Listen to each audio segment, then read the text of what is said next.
ಇಲ್ಲಿ ನನ್ನ ಜೊತೆ ಮಾತಾಡ್ಬೇಕಾದ್ರೆ ಶಿ ಹ್ಯಾವ್ ಮೆನ್ಷನ್ ಲೈಕ್ ಯಾಕೆ ಒಳ್ಳೆ ಕ್ಲೋಸ್ ಆಗ್ತಾ ಇದೆಯಾ, ಯಾಕೆ ಮಾತಾಡ್ತಿದ್ಯಾ ಅಂತ ಶಿ ಹ್ಯಾವ್ ಪರ್ಟಿಕ್ಯುಲರ್ಲಿ ಟೋಲ್ಡ್ ಇಲ್ಲಿ. ಎಸ್ ವೀಕ್ಷಕರ, welcome back to another video. ನಿನ್ನೆ ಅಷ್ಟೇ ರಿಷಾ ಅವರು ಬಿಗ್ ಬಾಸ್ ಮನೆಯಿಂದ ಎಲಿಮಿನೇಟ್ ಆಗಿ ಬಂದಿದ್ದಾರೆ. ಕೆಲವೊಬ್ರು ಏನಾಗುತ್ತೆ ಅಂತಂದ್ರೆ ಸಖತ್ ಸೌಂಡ್ ಮಾಡ್ತಾ ಇರ್ತಾರೆ ಆ ವೀಕು. ಇಲ್ಲಿ ಆಲ್ಮೋಸ್ಟ್ ಆಗಿ ಅಭಿ ಅವರು ಇಲ್ಲ ಅಂತಂದ್ರೆ ಧ್ರುವಂತ್ ಅವರು ಹೊರಗಡೆ ಬರಬಹುದು ಅಂತಂದ್ಬಿಟ್ಟು ಎಲ್ಲರೂ ಕೂಡ ಎಕ್ಸ್ಪೆಕ್ಟೇಷನ್ ಇಟ್ಕೊಂಡಿದ್ರು. ಈ ಒಂದು ಕ್ವಶನ್ ಅವ್ರಿಗೂ ಕೂಡ ಇಲ್ಲಿ ಕೇಳಲಾಗಿದೆ.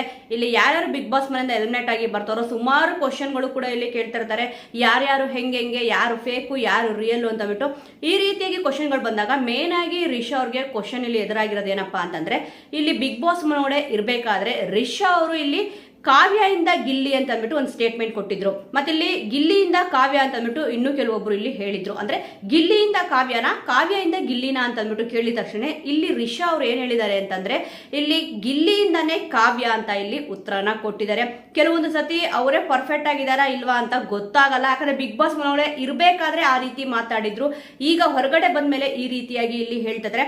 ಮತ್ತೆ ಇಲ್ಲಿ ಗಿಲ್ಲಿ ನಟ ಅವ್ರು ಕೂಡ ಇಲ್ಲಿ ಅಷ್ಟೇ ವೈಲ್ಡ್ ಕಾರ್ಡ್ ಅಲ್ಲಿ ಎಂಟ್ರಿ ಕೊಟ್ಟಿದ ತಕ್ಷಣ ರಿಷಾ ಅವರು ಸಿಕ್ಕಾಪಟ್ಟೆ ಬೆಂಕಿ ತರ ಇಲ್ಲಿ ಎಂಟ್ರಿ ಕೊಟ್ಟಿದ್ರು. ಅವ್ರದೊಂದು ರಗಡ್ ಎಂಟ್ರಿ ಹೇಗಿತ್ತು ಅಂತಂದ್ರೆ ಇಲ್ಲಿ ಅಶ್ವಿನಿ ಗೌಡ ಅವ್ರನ್ನ ಮಟ್ಟ ಹಾಕಕ್ಕೆ ಅವ್ರು ಬಂದಿದ್ದಾರೇನೋ ಅಂತ ಅನ್ಸಿತ್ತು. ಬಟ್ ಆಟ ಹೋಗ್ತಾ ಹೋಗ್ತಾ ಇಲ್ಲಿ ಅವ್ರ ದಿಕ್ಕನೇ ಇಲ್ಲಿ ಬದಲಾಯಿಸ್ಬಿಡ್ತು ಅಂತಾನೆ ಹೇಳ್ಬೋದು.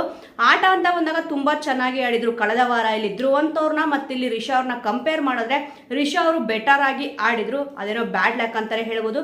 ಈಗ ಇದ್ರ ಜೊತೆ ಇಲ್ಲಿ ಇನ್ನೊಂದು ಸ್ಟೇಟ್ಮೆಂಟ್ ಕೂಡ ಇಲ್ಲಿ ಅವರು ಹೇಳಿದ್ದಾರೆ.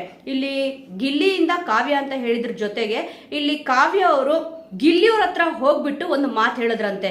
ಇಲ್ಲಿ ಏನಕ್ಕೆ ನೀನು ಜಾಸ್ತಿ ರಿಷಾನ ಇಲ್ಲಿ ಮಾತಾಡಿಸ್ತಾ ಇದೀಯಾ, ಯಾಕೆ ಜಾಸ್ತಿ ಹತ್ರ ಆಗ್ತಾ ಇದೆಯಾ ಅಂತ ಅಂದ್ಬಿಟ್ಟು ಇಲ್ಲಿ ಕೇಳಿದ್ರಂತೆ.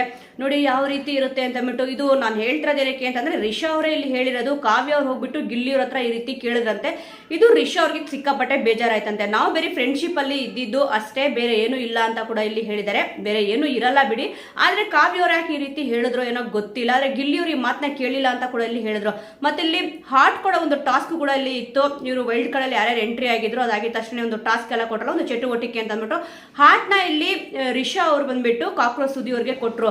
ನೀನ್ ನನ್ನ ಮನ್ಸಲ್ಲೇ ಇದೆಯಾ ಅಂತ ಅಂದ್ಬಿಟ್ಟು ಹೇಳಿದ್ರು. ಆದ್ರೆ ಅವ್ರ ಮನ್ಸಲ್ಲಿ ಇದೇನಪ್ಪಾ ಅಂತಂದ್ರೆ ಗಿಲ್ಲಿಯವ್ರಿಗೆ ಕೊಡ್ಬೇಕು ಅಂತ ಇತ್ತಂತೆ, ಆದ್ರೆ ಕೊಡಕ್ ಆಗ್ಲಿಲ್ಲ ಅಂತ ಇಲ್ಲಿ ಹೇಳಿದ್ರು. ಇದರಿಂದ ತುಂಬಾನೇ ಬೇಜಾರಾಗಿದ್ದು ಗಿಲ್ಲಿಯವ್ರಿಗಂತೆ. ಆಲ್ಮೋಸ್ಟ್ ಸ್ವಲ್ಪ ಇಲ್ಲಿ ಚೇಂಜ್ ಆಗಿದ್ರು ಗಿಲ್ಲಿಯವರು. ಅಷ್ಟೆಲ್ಲ ಜೊತೆಗಿದ್ದು ಅಷ್ಟೆಲ್ಲ ತುಂಬಾ ಕಾಮಿಡಿ ಮಾಡ್ಕೊಂಡಿದ್ರು. ಮತ್ತೆ ಇಲ್ಲಿ ಬೇಕು ಬೇಕು ಅಂತ ಅಂದ್ಬಿಟ್ಟು ಗಿಲ್ಲಿಯವ್ರಿಗೆ ಉರ್ಸಕ್ಕೆ ಚಂದ್ರಪ್ರಭಾ ಅವ್ರ ಹತ್ರ ಜಾಸ್ತಿ ಕ್ಲೋಸ್ ಆಗಿ ಇದ್ದಿದ್ದು ಅಂತ ರಿಷಾ ಅವರು ಹೇಳಿದ್ದಾರೆ. ಇದ್ರ ಜೊತೆಗೆ ಇಲ್ಲಿ ಕಾವ್ಯ ಅವರು ಈ ರೀತಿಯಾಗಿ ಯಾಕೆ ಹೇಳಿದ್ರೋ ಗೊತ್ತಿಲ್ಲ. ಅವ್ರಿಗೆ ಜಲಸ್ಸೋ ಇಲ್ಲ ಅಂತಂದ್ರೆ ಬೇಕು ಬೇಕು ಅಂತ ಅಂದ್ಬಿಟ್ಟು ಈ ರೀತಿ ಹೇಳಿದ್ರು. ಸದ್ಯ ಇವಾಗ ಕಾವ್ಯ ಅವರು ರಿಷಾ ಅವ್ರ ಹತ್ರ ಯಾಕೆ ಹತ್ರ ಆಗ್ತಿದೆಯಾ ಅಂತ ಅಂದ್ಬಿಟ್ಟು ಕೇಳಿದ್ದು. ಮತ್ತೆ ಜಾಸ್ತಿ ಒಳಗೆ ಕ್ಲೋಸ್ ಆಗ್ಬೇಡ, ಮಾತಾಡ್ಬೇಡ ಅಂತ ಇಲ್ಲಿ ಹೇಳಿದ್ರಂತೆ. ಯಾಕೆ ಈ ರೀತಿ ಹೇಳಿರ್ಬೋದು ಅಂತ ನಿಮಗನ್ಸುತ್ತೆ ವೀಕ್ಷಕರ? ಈ ಒಂದು ವಿಚಾರದ ಬಗ್ಗೆ ನಿಮ್ಮ ಒಂದು ಅನಿಸಿಕೆ ಅಭಿಪ್ರಾಯ ಏನಿದೆ ಅನ್ನೋದನ್ನ ಮಿಸ್ ಮಾಡದೆ ಕಮೆಂಟ್ ಮೂಲಕ ತಿಳಿಸಿ. ಮುಂದಿನ ವಿಡಿಯೋದೊಂದಿಗೆ ಮತ್ತೆ ಸಿಗೋಣ.